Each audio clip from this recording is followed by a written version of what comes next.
All right, Shalom. First and foremost, I want to give our praise, glory, and honor to Yahweh, Ba'ashem, Yahweh Shai, Ba'ashem, Harakah, Kodash, Barakatham. Double honors to your apostles and the elders, great millstone, and to our occupant across the globe. Pushing the word in truth and sincerity, I want to say Shalom. This is Diane Nawa from the Great Millstone Camp of Chicago.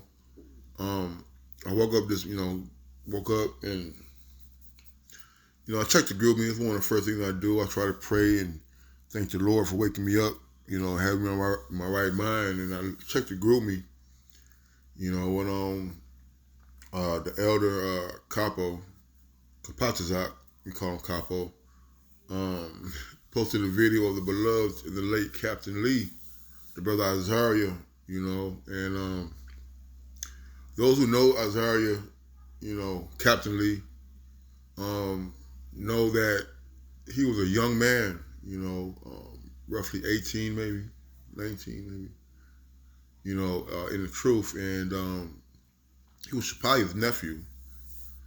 And this brother, I never, I don't use that term loosely, never seen before, but him and the brother Masadi, I've never seen the Lord deal with men as much and as fast as those two men when they came in the truth. And they kept that fire going. I tell you, they kept it going, man. And his name is Captain Lee for a reason.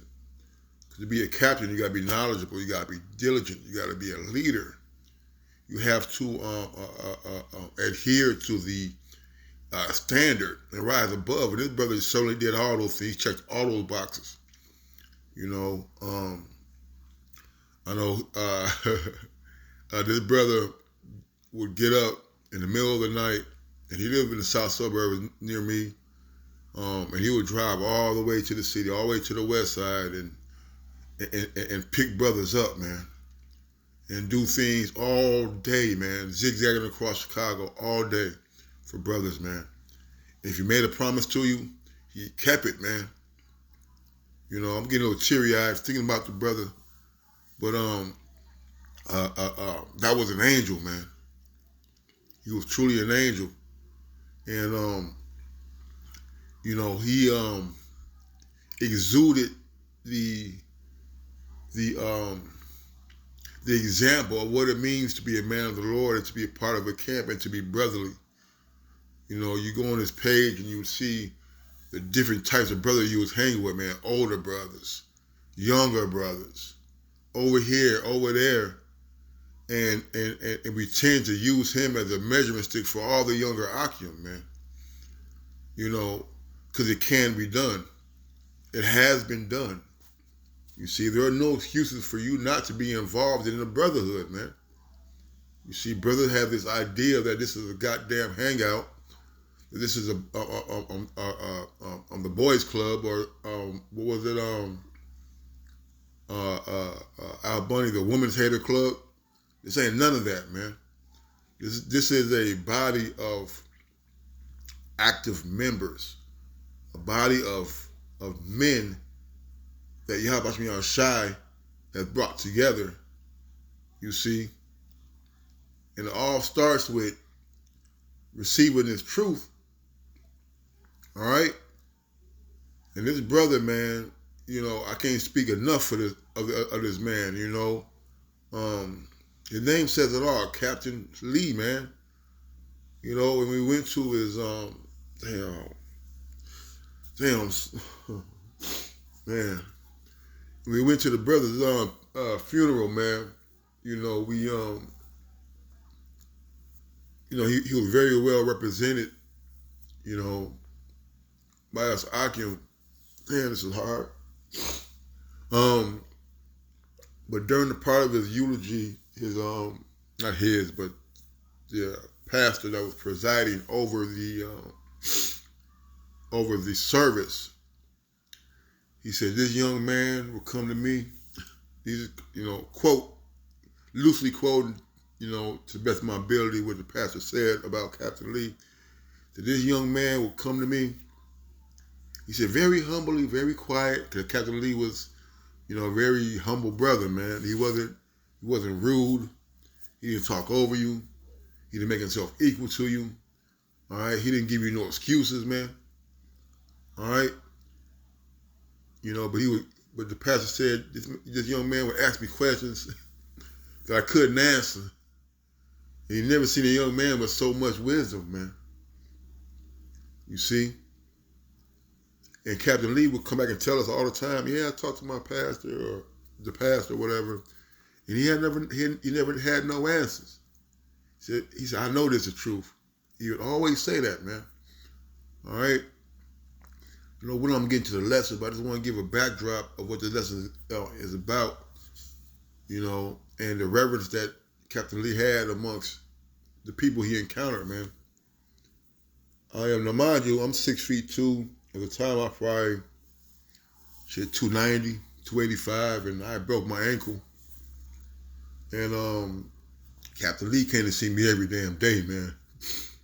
You know, he even took me home on my day of my release and bought me some clothes, man. His clothes. His clothes, man. I'll never forget, a whole sweatsuit, man. And it was in the middle of winter, you know. He took me home, man, loaded me up in his car, his little Ford, and brought me to the crib. And damn, I love you, Cap. And brought me to the crib and he said, Big Ox, if you need anything, just call me. And that's why he was with everybody. And I felt special, you know. And that's how he made everybody feel special and important, man. You know. But guess what? He loved the brothers, man. And it showed by the amount of work that he put in a shorter period of time. And his humbleness and his sacrifice that he made, man. He loved his dogs. You know, that boy had about 8 damn pit bull dogs, man. He said, after I feed my dogs, I'm coming. I will say that. He wasn't going to do nothing until he took care of them dogs. All right, but I'm going to get this Habakkuk 2:1. And I wouldn't that's an edifying. Really, this is like an exhortation, man, to you younger brothers. Because the example has been set. All right? This is a Habakkuk. It's like it's Habakkuk 2:1. I will stand upon my watch and set me upon the tower, and will watch to see what he was saying to me, what I shall answer when I have approved, you know. And he would come around and, you know, and he understood it, man. He said, I understood the assignment. He understood it. You know, we've all come from backgrounds from the world that we're not exactly proud of, so to speak, you know. And we've all ran in circles that were unbeneficial to us, man. All right? But once we got in this truth, man, and we saw the brothers out there on the highways and the byways, the Elder Malcolmus and Elder Yakias and Elder Uriah and the Saint, the Murph, the Capo, Haya, Elder Karab, Elder Bara, those are the men that were around when I came in, man. You know, Elder Nagab, when he had his own camp down the street, you know. And one thing that, you know, we've always, what the scriptures say, too, is that, you know, we are going to blow this trumpet, man. We're going to do the work, you know, and we're going to accept the things that the Lord has coming for us, because he punishes us less than what niggas deserve. You see, and we are all servants of Yahweh Shem Shai. All right, and we're to take this truth and run with it, as the next verse is going to say. And the Lord Yahweh answered me and said, write the vision and make it plain upon tables. They may run that readeth it, man. All right, and that brother certainly grabbed his torch and he ran, man. All right, he was always around the younger brothers, man. Around younger brothers who were in the truth longer than him, and leading these men, man. You see, he was such an inspiration to the brothers, to the older brothers too, of what it means to be fervent, what it means to be on fire, man. All right, And the thing when you come in this truth, man, you're supposed to be motherfucking running, man. All right, even if you're the size of Refrigerator Perry, you should be running like Usain Bolt, man. You see, this is not the Special Olympics, man. All right, we're world-class athletes when it comes to this truth. You see, we're to dig into these scriptures. We're to evolve and mature into a man of the Lord, unto a man. You see, and this is something that has been shown to us. We must grab the torch. All right, and I'm gonna put this here. I don't want to do it spiritually. I mean, it's okay, so to speak. It's in our orders room, man. I just want to bring it out. What is that?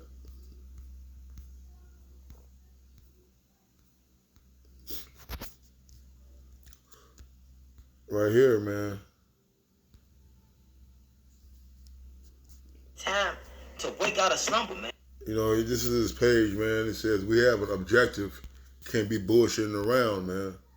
And this is one of his most played videos of the camp. He has many, but that's an example of Run That Reader, man. He wasn't no bullshitter, man. And you younger brothers, man, all right, particularly here in Great Millstone, who was able to be blessed with this man's presence. Are you still hungry? Are you still bullshitting? You see? Are you still running? All right?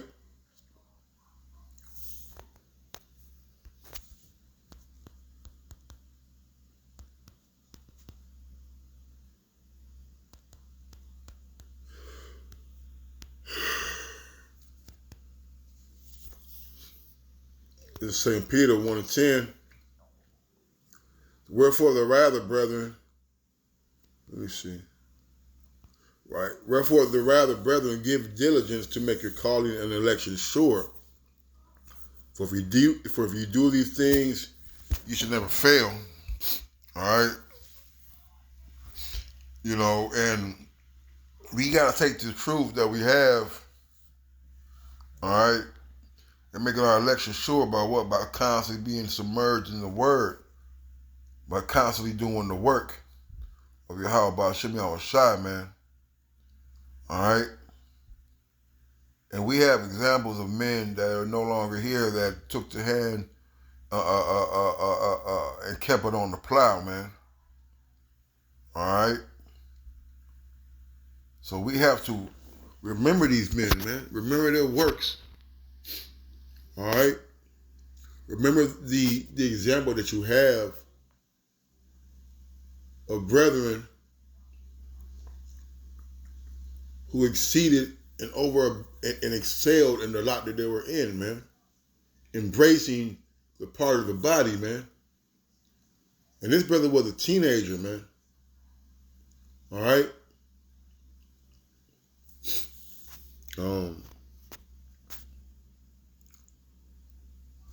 Run off.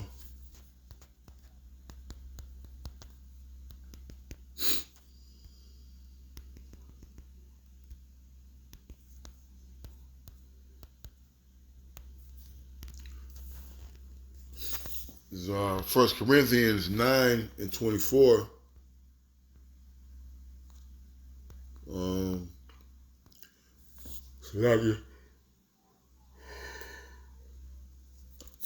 Know ye not that they which run in a race run all, but one receiveth the prize. So run that ye may obtain. All right. And we gotta remember, man, that we're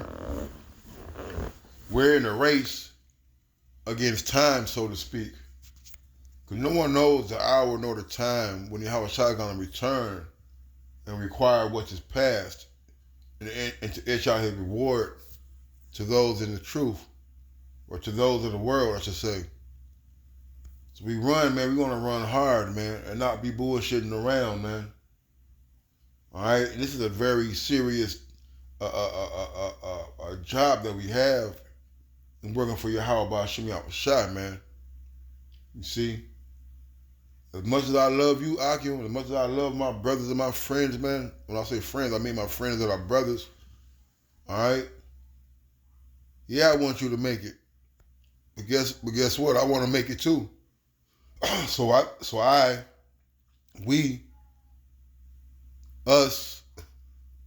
We got to make sure that we're running the race and running as hard as we possibly freaking can, man. You see? And not be so engulfed in your own selves and what you got going on, man. You see, there's sacrifices that got to be made when you're dealing with the body of Yahweh Yahushua, man. You see?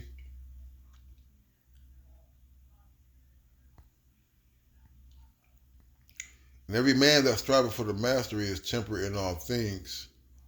Now they do it to obtain a corruptible crown, but we an incorruptible, man.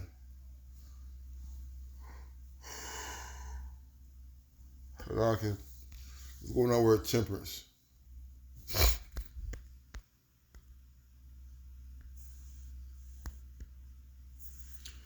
To be self-controlled, to exhibit self-government, to conduct oneself temperately, in a figure drawn from athletes who, in preparing themselves for the games, abstain from unwholesome food, wine, and sexual indulgence, man.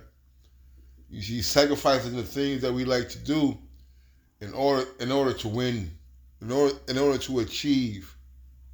You see, but they're doing it for a ring, a trophy. But we're doing it for everlasting crown, to sit on the throne, judging the 12 tribes of Israel, man. I therefore so run, not as uncertainly, so fight I, not as one that beateth the air. We're not shadow boxing, man. We're not fighting nobody. We're not fighting for nothing. We know exactly who we're fighting, why we're fighting, and what we're going to win once we overcome. You see? But I keep under my body and bring it into subjection, lest that by any means, when I have preached to others, I myself should be a castaway. You see? And that's the thing, man. You know, you young men, all right, I wasn't young when I came in the truth. I was in my 30s. You see? So there's a lot of things that I already had that in me that I had to get out. And some of you younger brothers grew up fast too. I'm not gonna sit there and say that I'm a special case. You see? But you younger brothers are at a time in your lives where it's hard for y'all because your peers are doing things of the world, pleasing their flesh, and you got to go to school with these people and still have some type of association with them. You see, and to see them breaking the law, statutes, commandments of the Lord. You know, although, you know, it may seem like they're having fun, hey, they're definitely going to be on their hands, man, if they don't repent. So I commend you, brothers, for having to go through those things, because the Lord knows when I was 16, well, I'm going to start with Yaquah, when I was 12 and 13 up into high school, I wasn't thinking about bringing nothing under control or under subjection, man. All right? You know, so you younger brother, man, hey, it can be done. It has been done. You have been doing it. But let's continue to keep that fire. Let's continue to be going after the examples that have been set before us, man. All right? You know, we do these things, man. You know, Yahweh Bashmi Ashar promised that we're going to get salvation, man. And those are the things we have to look forward to. All right? So with that, I'm going to say, call Allah, Yahweh Bashmi Ashar, the Apostle Elder Great Millstone. Until next time, Shalom and a Bible Ball.